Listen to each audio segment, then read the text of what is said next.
Okay, നമ്മളിനി അടുത്ത പഠിക്കാൻ പോകുന്നത് വളരെ ഇമ്പോർട്ടന്റ് ആയിട്ടുള്ള ഒരു ലോ ആണ്.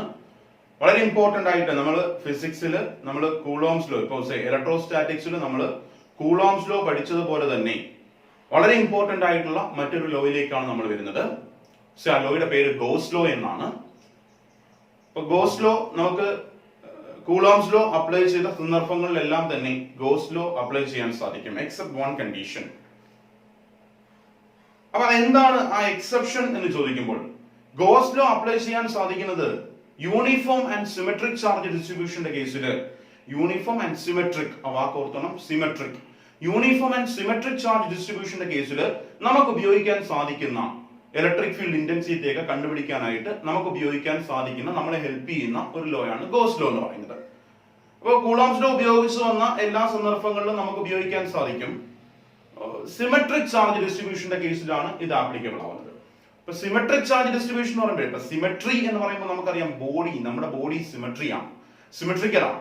നമ്മൾ നെടുകിനെ നമ്മൾ കട്ട് ചെയ്യുകയാണെങ്കിൽ നമുക്ക് രണ്ട് ഭാഗത്ത് ഒരേ ആളുകളെ കാണാൻ സാധിക്കും, ഇടത് ഭാഗത്തും വലതു ഭാഗത്തും ഒരേ ആളുകളെ കാണാൻ സാധിക്കും. സോ നമ്മുടെ ബോഡി എന്ന് പറയുന്നത് സിമെട്രിക് ആണെന്ന് പറയാൻ സാധിക്കും. അപ്പൊ അതുപോലെ സിമെട്രിക് ചാർജ് ഡിസ്ട്രിബ്യൂഷന്റെ കേസിലാണ് നമ്മൾ ഗോസ് ലോ ആപ്ലിക്കബിൾ ആവുന്നത്. അപ്പൊ ഏത് സന്ദർഭത്തിൽ ആപ്ലിക്കബിൾ ആകുന്നില്ല എന്ന് ചോദിക്കുമ്പോൾ, സിമെട്രി ഇല്ലാത്ത സന്ദർഭങ്ങളിൽ നമുക്ക് ഗോസ് ലോ അപ്ലൈ ചെയ്യാൻ സാധിക്കത്തില്ല. അതുകൊണ്ട് തന്നെ ഡൈപോളിന്റെ കേസിൽ നമുക്ക്, നമ്മൾ ഇപ്പോൾ പഠിച്ചു നിർത്തിയ ഡൈപോളിന്റെ കേസിൽ നമുക്ക് ഗോസ് ലോ ആപ്ലിക്കബിൾ അല്ല. ഗോസ് ലോ ആപ്ലിക്കബിൾ ആകുന്നത് സിമെട്രിക് ആൻഡ് യൂണിഫോം ചാർജ് ഡിസ്ട്രിബ്യൂഷന്റെ കേസിലാണ്. ഡൈപോൾ എന്ന് പറയുമ്പോഴത്തേക്ക് ഒരു ചാർജ് പോസിറ്റീവും ഒരു ചാർജ് നെഗറ്റീവും ആയി പോകും. സോ അത് സിമെട്രിക് ഡിസ്ട്രിബ്യൂഷൻ എന്ന് പറയാൻ സാധിക്കത്തില്ല. അപ്പൊ യൂണിഫോം ആൻഡ് സിമെട്രിക് ചാർജ് ഡിസ്ട്രിബ്യൂഷന്റെ കേസിൽ ഗോസ് ലോ പോലെ തന്നെ യൂസ് ചെയ്യാൻ സാധിക്കുന്ന മറ്റൊരു ലോ ആണ്, കൂളോംസ് ലോ പോലെ തന്നെ ഉപയോഗിക്കാൻ സാധിക്കുന്ന മറ്റൊരു ലോ ആണ് ഗോസ് ലോ എന്ന് പറയുന്നത്. ഗോസ് ലോ ഉപയോഗിക്കുമ്പോൾ നമ്മുടെ കാൽക്കുലേഷൻസ് കുറച്ചും കൂടെ സിമ്പിൾ ആവുകയാണ് ചെയ്യുന്നത്. നമ്മൾ കൂളോംസ് ലോ അപ്ലൈ ചെയ്താണ് അത്രയും വലിയ ഇക്വേഷൻ ഒന്നും നമുക്ക് ഇതിനകത്ത് പഠിക്കാനില്ല, വളരെ ചെറിയൊരു ഇക്വേഷൻ മാത്രമേ നമുക്ക് ഇതിനകത്ത് പഠിക്കാനുള്ളൂ. അപ്പൊ അതുകൊണ്ട് തന്നെ നമ്മുടെ കാൽക്കുലേഷൻസ് കുറച്ചും കൂടെ കൂളോംസ് ലോ അപ്ലൈ ചെയ്തതിനേക്കാൾ കുറച്ചും കൂടെ സിമ്പിൾ ആയിട്ട് നമുക്ക് ഗോസ് ലോ ഉപയോഗിക്കാൻ സാധിക്കും. പിന്നെ കണ്ടിന്യൂസ് ചാർജ് ഡിസ്ട്രിബ്യൂഷന്റെ കേസിലാണ് പ്രധാനമായിട്ട് ഉപയോഗിക്കുന്നത്. പിന്നെ അതുപോലെ തന്നെ ഓർത്ത് വെച്ചോണം symmetric charge distribution. Symmetric and continuous charge ഡിസ്ട്രിബ്യൂഷന്റെ കേസിൽ നമുക്ക് ഉപയോഗിക്കാൻ സാധിക്കുന്ന മറ്റൊരു ലോ ആണ് ഗോസ് ലോ എന്ന് പറയുന്നത്. കൂളോംസ് ലോയുടെ ഒരു ആൾട്ടർനേറ്റീവ് ആണ് ഗോസ് ലോ എന്ന് പറയുന്നത്. സിമെട്രിക് ചാർജ് ഡിസ്ട്രിബ്യൂഷന്റെ കേസിലാണ് ആപ്ലിക്കബിൾ ആകുന്നത്. സോ അതുകൊണ്ട് തന്നെ ഡൈപോളിന്റെ കേസിൽ ആപ്ലിക്കബിൾ അല്ല. ഓക്കെ, ഡൈപോളിന്റെ കേസിൽ ഗോസ് ലോ ആപ്ലിക്കബിൾ അല്ല. നമ്മളിപ്പോ ഡൈപോൾ വരെയും പഠിച്ചു നിർത്തിയത് ആരുടെ ബേസിലായിരുന്നു? കൂളോംസ് ലോയുടെ ബേസിലായിരുന്നു. ഓക്കെ, അപ്പൊ ഇനി ഈ ഗോസ് ലോയിലേക്ക് വരുന്നതിന് മുമ്പ് നമ്മൾ പരിചയപ്പെട്ടിരിക്കേണ്ട കുറച്ച് കാര്യങ്ങളുണ്ട്. അത് ഒന്ന്, ഏരിയ വെക്റ്റർ എന്ന് പറയുന്ന ഒരാളെ നമ്മൾ പരിചയപ്പെടണം. അതുപോലെ തന്നെ ഫ്ലക്സ്, ഇലക്ട്രിക് ഫ്ലക്സ് എന്ന് പറയുന്ന ആളെയും നമ്മൾ പരിചയപ്പെടണം. സോ ഈ രണ്ടാളുകളെയും കുറിച്ച് ഒരു ധാരണ ഉണ്ടെങ്കിൽ മാത്രമേ നമുക്ക് ഗോസ് ലോയിലേക്ക് പോകാൻ സാധിക്കത്തുള്ളൂ. ഗോസ് ലോ നമ്മുടെ ഈ ചാപ്റ്ററിന്റെ അവസാനത്തെ ടോപ്പിക്കാണ്. നമുക്ക് ഗോസ് ലോയും അതിന്റെ പ്രൂഫും അതിന്റെ ആപ്ലിക്കേഷൻസും ഉണ്ട്. ആപ്ലിക്കേഷൻസും ഗോസ് ലോയും വളരെ ഇമ്പോർട്ടന്റ് ആണെന്ന് പറഞ്ഞതിന്റെ കാര്യം എല്ലാ ക്വസ്റ്റ്യൻ പേപ്പറും നമുക്ക് കാണാൻ സാധിക്കുന്ന ഒരു ക്വസ്റ്റ്യൻ ആണ്. ഗോസ് ലോയും അതിന്റെ ആപ്ലിക്കേഷനും അല്ലെങ്കിൽ ഗോസ് ലോയും അതിന്റെ പ്രൂഫും ഒക്കെ നമുക്ക് കാണാൻ സാധിക്കുന്നതാണ്. അത്രത്തോളം ഇമ്പോർട്ടന്റ് ആണ്. ദെൻ അതിനു മുമ്പ് നമ്മൾ പഠിക്കേണ്ട രണ്ട് കാര്യം, ഗോസ് ലോയിലേക്ക് അപ്രോച്ച് ചെയ്യുന്നതിന് മുമ്പ് നമ്മൾ അറിഞ്ഞിരിക്കേണ്ട രണ്ട് കാര്യങ്ങളാണ്. ഒന്ന്, ഏരിയ വെക്റ്റർ. സോ ആദ്യ താളം നമ്മൾ പരിചയപ്പെടുന്നു, area vector. So area vector നമ്മൾ ഇതുവരെയും പഠിച്ചത് ഏരിയ എന്ന് പറയുന്ന ഒരു സ്കെയിലാർ ക്വാണ്ടിറ്റി ആയിട്ടാണ് നമ്മൾ പഠിച്ചത്. പക്ഷെ നമ്മൾ ഗോസ് ലോ പഠിക്കുന്നതിനായിട്ട് നമ്മൾ ഏരിയയെ ഒരു വെക്റ്റർ ക്വാണ്ടിറ്റി ആയിട്ട് വെക്കുകയാണ്. നമ്മൾ ആ വെക്റ്ററിനെ ഏരിയ വെക്റ്റർ എന്ന് വിളിക്കുന്നു. സോ എന്താണ് ഏരിയ വെക്റ്റർ എന്ന് ചോദിക്കുമ്പോൾ, ഇത് ഇപ്പോ എന്റെ കയ്യിലിരിക്കുന്നത് ഇത് ഒരു ഏരിയയാണ്. സോ ഇതൊരു ഏരിയയാണ്, ഒരു ഏരിയയാണ് എന്റെ കയ്യിലിരിക്കുന്നത്. അപ്പൊ ഏരിയ വെക്റ്റർ എന്താണെന്ന് ചോദിക്കുമ്പോൾ, ഈ ഏരിയക്ക് പെർപെൻഡിക്കുലർ ആയിട്ട് വരയ്ക്കുന്ന ഒരു വെക്ടർ ആണ് ഏരിയ വെക്ടർ എന്ന് പറയുന്നത്. ഇനി ഏരിയക്ക് പെർപെൻഡിക്കുലർ ആണെന്ന് മാത്രം പറഞ്ഞാൽ മതിയോ? ഏരിയക്ക് പെർപെൻഡിക്കുലർ ആയിട്ട് പുറത്തേക്ക് ചൂണ്ടി നിൽക്കുന്ന ഡയറക്ഷനിൽ വരയ്ക്കുന്ന വെക്ടറാണ്. രണ്ട് ഡയറക്ഷനിൽ വരയ്ക്കാം. വെക്ടർ വരയ്ക്കുമ്പോൾ ഈ ഡയറക്ഷനിൽ വരയ്ക്കാം, അകത്തേക്ക് പോയിന്റ് ചെയ്യുന്ന ഡയറക്ഷനിൽ വരയ്ക്കാം. സോ ഏരിയ വെക്ടർ എന്ന് പറഞ്ഞാൽ പുറത്തേക്കാണ് ഡയറക്റ്റ് ചെയ്യുന്നതെന്ന് ഓർത്ത് വെക്കുക. സോ ഏരിയക്ക് പെർപെൻഡിക്കുലർ ആയിട്ട് പുറത്തേക്ക് ചൂണ്ടി നിൽക്കുന്ന ഒരു വെക്ടർ, ആ വെക്ടറിനെ വിളിക്കുന്ന പേരാണ് ഏരിയ വെക്ടർ. സോ ഈ സർഫസിന് പെർപെൻഡിക്കുലർ നമ്മൾ വരയ്ക്കുന്നു. പെർപെൻഡിക്കുലർ വരച്ചപ്പോൾ അതിന്റെ ഡയറക്ഷൻ പുറത്തേക്കാണ്. So this is area vector. ഈ ഏരിയ നോക്കുകയാണെങ്കിൽ this is the direction of area vector, this is area vector. ഇത് നോക്കുകയാണെങ്കിൽ പുറത്തേക്ക് പോകണം, this is the direction of area vector. ഇത് നോക്കുകയാണെങ്കിൽ this is the direction of area vector. ഈ surface നോക്കുകയാണെങ്കിൽ this is the direction of area vector. പുറത്തേക്കാണ് ചൂണ്ടിരിക്കുന്നത്, അകത്തേക്കല്ല, പുറത്തേക്കാണ്. സോ ആ സർഫസിൽ ആ ഏരിയക്ക് പെർപെൻഡിക്കുലർ ആയിട്ട് വരയ്ക്കുന്ന വെക്ടറിനെ നമ്മൾ വിളിക്കുന്ന പേരാണ് ഏരിയ വെക്ടർ. സോ ഇപ്പൊ ഞാനിവിടെ ഒരു ഏരിയ വരയ്ക്കുകയാണ്. ആ ഏരിയയിൽ ഞാൻ ചെറിയൊരു എലമെന്റ് കൺസിഡർ ചെയ്യും. നമ്മൾ ഇതിനെ ഏരിയ എലമെന്റ് എന്നൊക്കെ വിളിക്കുന്നത് കേട്ടോ. അപ്പൊ ഏരിയ എലമെന്റ്, ആ ഏരിയ എലമെന്റിന് പെർപെൻഡിക്കുലർ ആയിട്ട് വരയ്ക്കുന്ന vector. If this area is ds, then ആ ഏരിയക്ക് പെർപെൻഡിക്കുലർ ആയിട്ട് വരച്ച ഈ വെക്ടറിനെ വിളിക്കുന്ന പേരാണ് ഏരിയ വെക്ടർ. പുറത്തേക്കാണ് ചൂണ്ടി നിൽക്കുന്നത്, അകത്തേക്കല്ല. സോ ഇതാണ് ആദ്യത്തെ ആള് ഏരിയ വെക്ടർ. ഇനി രണ്ടാമത്തെ ആളെ കുറിച്ച് പറയാൻ പോവാണ്. രണ്ടാമത്തെ ആളുടെ പേര് ഇങ്ങനെയാണ്, ഫ്ലക്സ്. ഫ്ലക്സ് നമ്മൾ ഇലക്ട്രിക് ഫ്ലക്സിനെ കുറിച്ചാണ് പറയുന്നത്. സോ ഇലക്ട്രിക് ഫ്ലക്സ്, ഇലക്ട്രിസിറ്റി നമ്മൾ പഠിച്ചുകൊണ്ടിരിക്കുന്നത്. So electric flux. അപ്പൊ ആദ്യത്തെ ആളെ പരിചയപ്പെടണം ഏരിയ വെക്ടർ, രണ്ടാമത്തെ ആളെ പരിചയപ്പെടുന്നു ഇലക്ട്രിക് ഫ്ലക്സ്.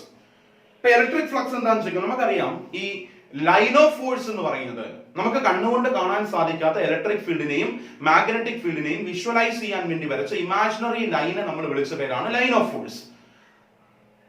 ഓക്കെ, അപ്പൊ അത് കർവ്ഡ് ആവാം, സ്ട്രെയിറ്റ് ആണെന്നൊക്കെ നമ്മൾ പറഞ്ഞായിരുന്നു. റേഡിയലി ഔട്ട്വേർഡ്സ് നമ്മൾ കുറച്ച് സിറ്റുവേഷൻസ് ഒക്കെ നമ്മൾ പരിചയപ്പെട്ടായിരുന്നു. അപ്പൊ നമ്മൾ കണ്ണുകൊണ്ട് കാണാൻ സാധിക്കാത്ത ഇലക്ട്രിക് ഫീൽഡിനെയും മാഗ്നറ്റിക് ഫീൽഡിനെയും വിഷ്വലൈസ് ചെയ്യാൻ വേണ്ടി വരയ്ക്കുന്ന ഇമാജിനറി ലൈനെ വിളിക്കുന്ന പേരാണ് ലൈൻ ഓഫ് ഫോഴ്സ്. ഇലക്ട്രിസിറ്റിയെ കുറിച്ച് പഠിക്കുമ്പോൾ നമ്മൾ ഇലക്ട്രിക് ലൈൻ ഓഫ് ഫോഴ്സ് എന്ന് വിളിക്കുന്നു. അപ്പൊ നമ്മളിവിടെ പഠിക്കുന്നത് ഇലക്ട്രിക് ഫ്ലക്സ് ആണ്, കാര്യം ഇലക്ട്രിസിറ്റിയെ കുറിച്ചാണ് പഠിക്കുന്നത്. ദെൻ മാഗ്നറ്റിസത്തെ കുറിച്ച് വരുമ്പോൾ അവിടെ മാഗ്നറ്റിക് ഫ്ലക്സിനെ കുറിച്ച് പഠിക്കും. ഇപ്പൊ ഇലക്ട്രിക് ഫ്ലക്സിനെ റെപ്രസെന്റ് ചെയ്യുന്നത് phi e എന്ന് പറയുന്ന സിമ്പിൾ ഉപയോഗിച്ചാണ്. ഇലക്ട്രിക് ഫ്ലക്സിനെ റെപ്രസെന്റ് ചെയ്യുന്നത് phi e എന്ന സിമ്പിൾ ഉപയോഗിച്ചാണ്. ഇനി എന്താണ് ഇലക്ട്രിക് ഫ്ലക്സ് എന്ന് ചോദിക്കുമ്പോൾ, എന്താണ് ഇലക്ട്രിക് ഫ്ലക്സ് ചോദിക്കുമ്പോൾ, it is the number of line of force, it is the number of line of force passing perpendicular to a surface, or it is the number of line of force crossing to a surface. ഒരു സർഫസിലൂടെ cross ചെയ്യുന്ന number of line of ഫോഴ്സിനെ വിളിക്കുന്ന പേരാണ് electric flux. It is the number of line of force crossing the area, or it is the number of line of force passing perpendicular to the area. നമ്മൾ അതിനെയാണ് electric flux എന്ന് വിളിക്കുന്നത്. So ഇപ്പൊ ഇവിടെ നോക്കുമ്പോൾ ഇത് ലൈൻ ഓഫ് ഫോഴ്സ് ആണ്. ഞാൻ ഇവിടെ ഒരു ഏരിയ പ്ലേസ് ചെയ്യുന്നു.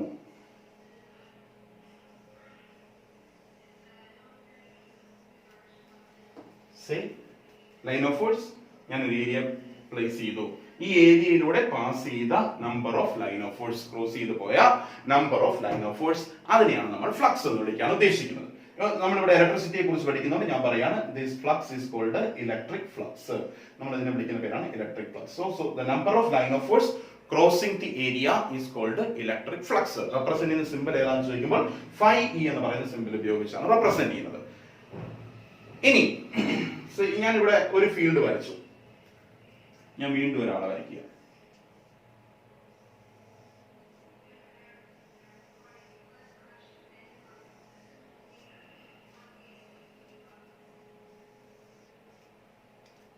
ഞാൻ ഇതേ ഏരിയ തന്നെ ഇവിടെയും കൂടെ പ്ലേസ് ചെയ്യാം. Same area.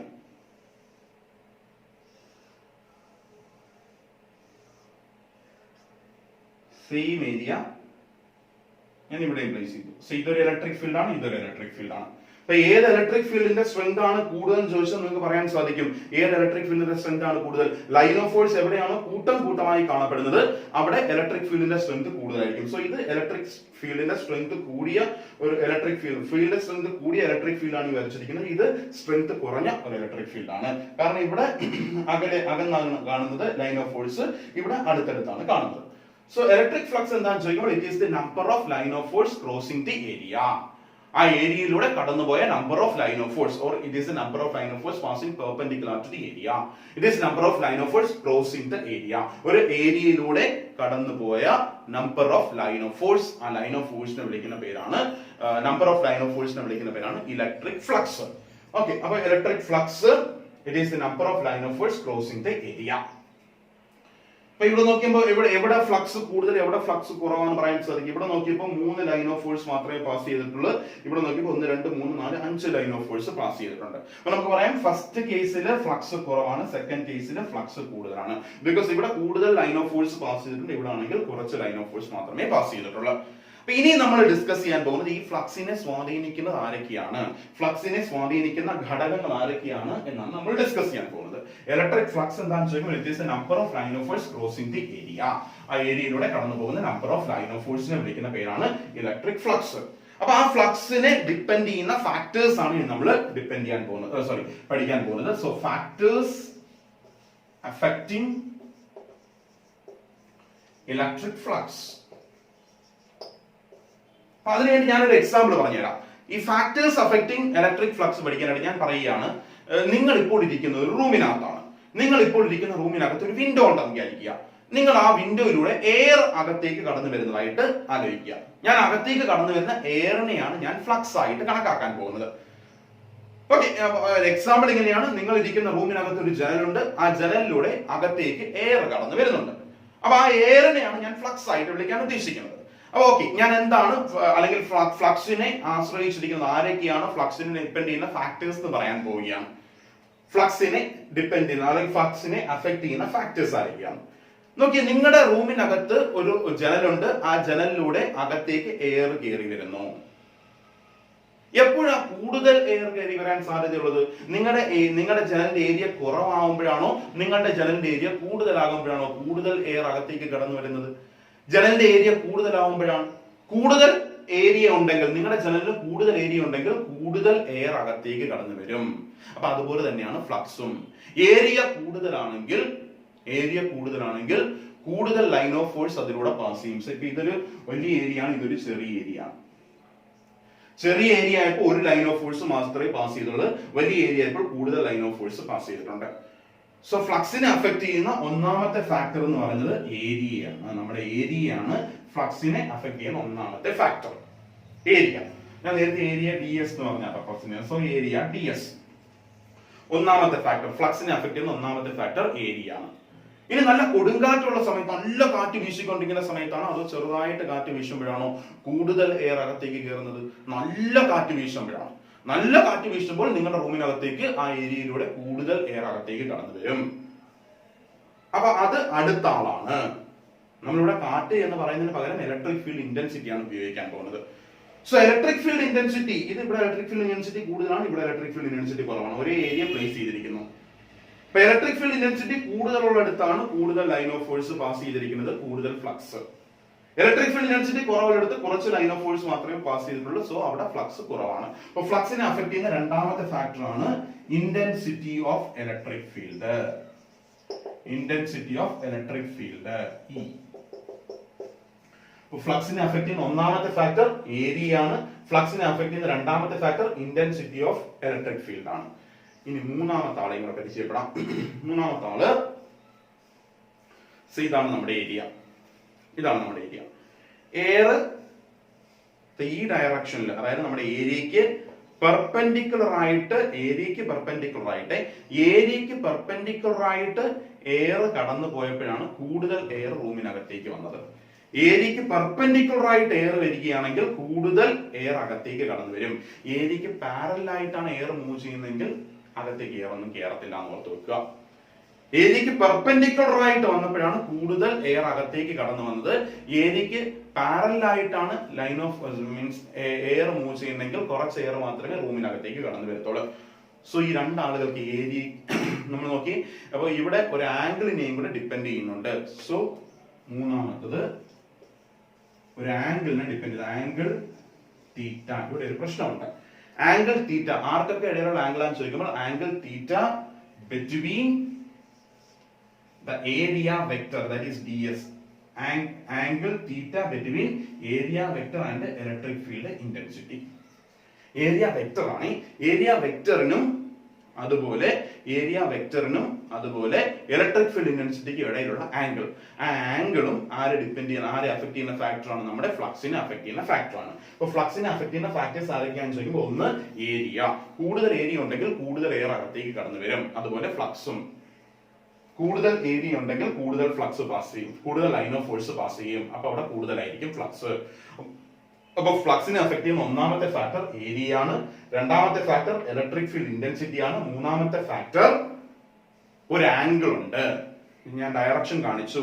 ഡയറക്ഷൻ എന്ന് പറയുന്നത് നമ്മുടെ ഏരിയക്ക് പെർപെൻഡിക്കുലർ ആയിട്ടാണ് ലൈൻ ഓഫ് ഫോഴ്സ് പാസ് ചെയ്യുന്നതെങ്കിൽ, ഏരിയക്ക് പെർപെൻഡിക്കുലർ ആയിട്ടാണ് ലൈൻ ഓഫ് ഫോഴ്സ് പാസ് ചെയ്യുന്നതെങ്കിൽ കൂടുതൽ ലൈൻ ഓഫ് ഫോഴ്സ് അകത്തെത്തും.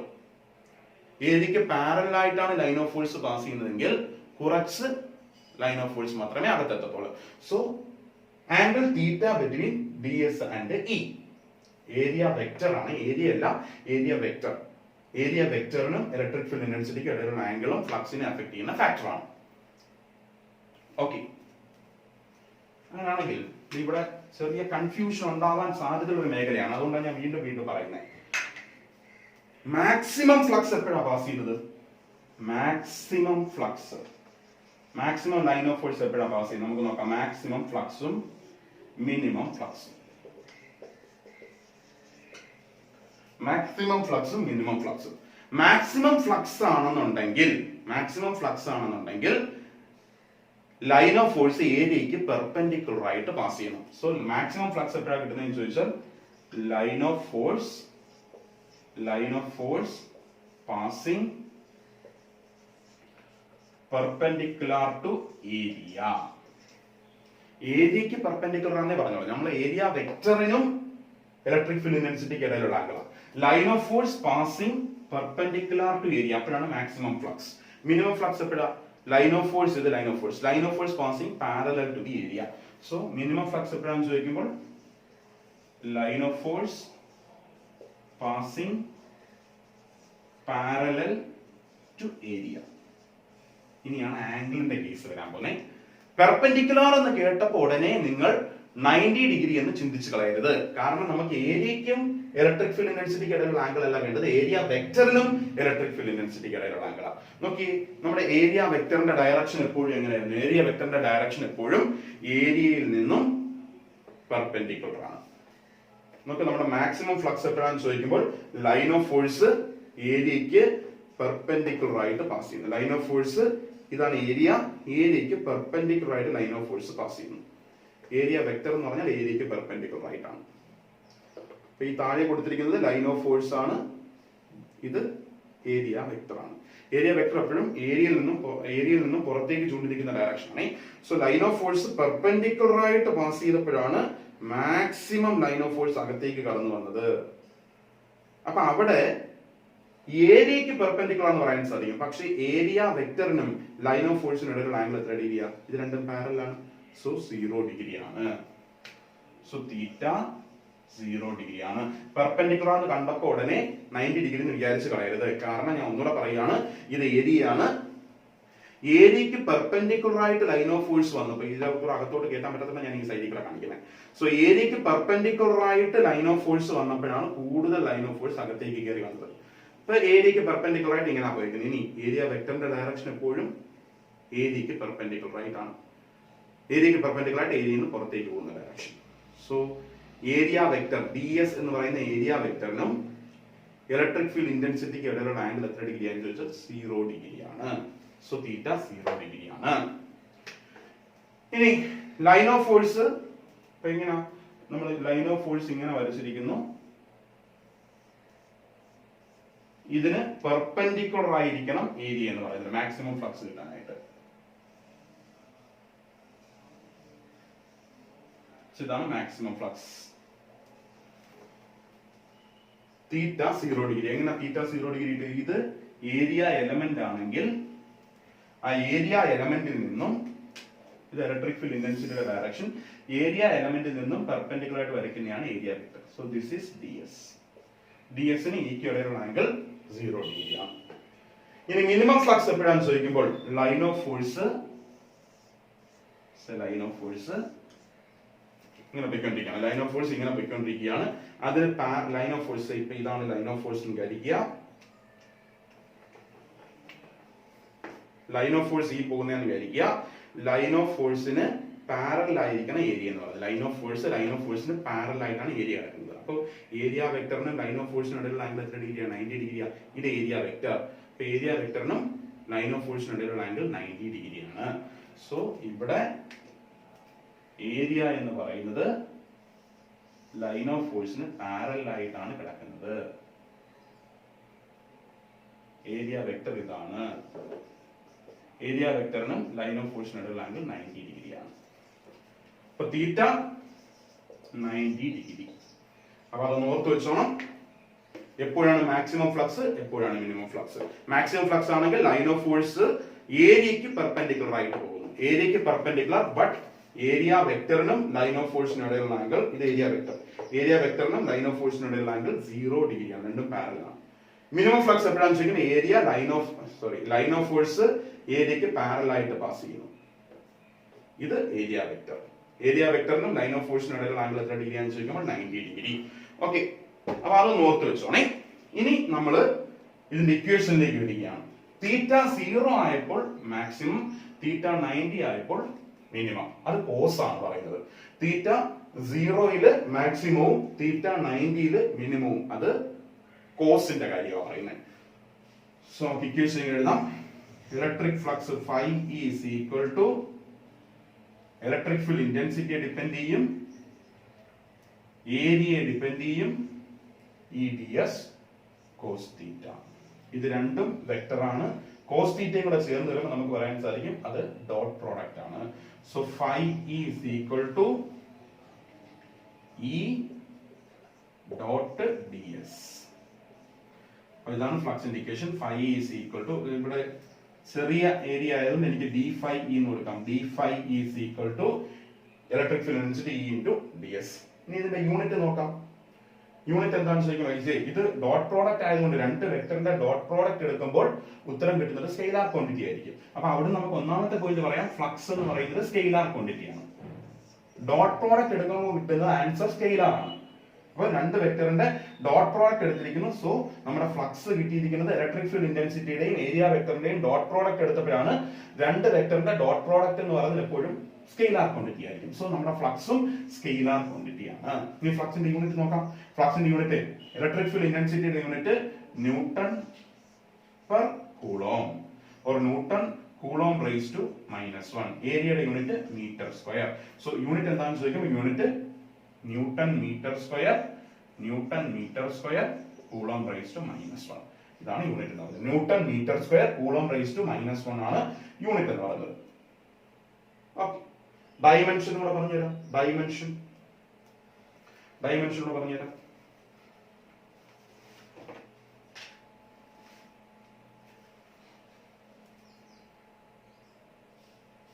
ഇവിടെ വായിക്കാം. ഡൈമെൻഷൻ, ഇലക്ട്രിക് ഫീൽഡ് ഇന്റൻസിറ്റിയുടെ ഇക്വേഷൻ എന്തായിരുന്നു? Force by Q. അപ്പൊ അതിന്റെ ഡയമെൻഷൻ എന്ത്? ഇലക്ട്രിക് ഫീൽഡ് ഇന്റൻസിറ്റിയുടെ ഡയമെൻഷൻ എന്ന് പറയുന്നത് ഫോഴ്സിന്റെ ഡയമെൻഷൻ mLt റൈസ് ടു -2, ചാർജിന്റെ ഡയമെൻഷൻ AT.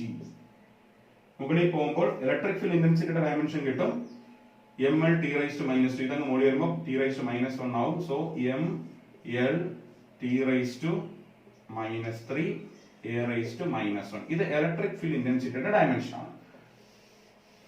നമുക്ക് ഇലക്ട്രിക് ഫീൽഡ് ഇന്റൻസിറ്റിയുടെ ഏരിയ കൂടെ മൾട്ടിപ്ലൈ ചെയ്യുമ്പോൾ ഫ്ലക്സിന്റെ ഇക്വേഷൻ കിട്ടുന്നത്. സോ ഫ്ലക്സിന്റെ ഡയമെൻഷൻ എന്ന് പറയുന്നത്, ഇലക്ട്രിക് ഫ്ലക്സിന്റെ ഡയമെൻഷൻ എന്ന് പറയുന്നത് ഇലക്ട്രിക് ഫീൽഡ് ഇന്റൻസിറ്റിയുടെ dimension mLt raise to -3 a raise to -1 into പിന്നെ ഒരു ഏരിയയും കൂടെ ഉണ്ട്.